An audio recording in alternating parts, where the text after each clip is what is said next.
বহরমপুরে মদ্যপ যুবকদের তাণ্ডব। মঙ্গলবার রাত 10টা নাগাদ ঘটনাটি ঘটে বহরমপুর কৃষ্ণনাথ কলেজ ঘাট লাগোয়া এলাকায়। জানা গিয়েছে, বহরমপুর গার্লস কলেজের অধ্যাপিকা তথা পুরসভার 23 নম্বর ওয়ার্ডের তৃণমূলের কাউন্সিলর সৌমিমা চট্টরাজকে উত্ত্যক্ত করতেই নাকি একদল মদ্যপ যুবক তার গা ঘেঁষে মোটর বাইক দাঁড় করিয়ে রাখে এবং অকথ্য ভাষায় গালিগালাজ করতে থাকে উদ্দেশ্য করে।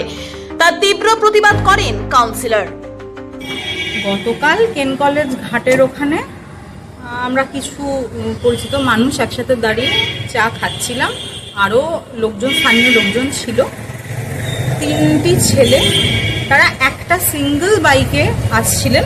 আমরা রোড ক্রস করছিলাম, তখন রাস্তার একটা সাইডে অ্যাকচুয়ালি ক্রস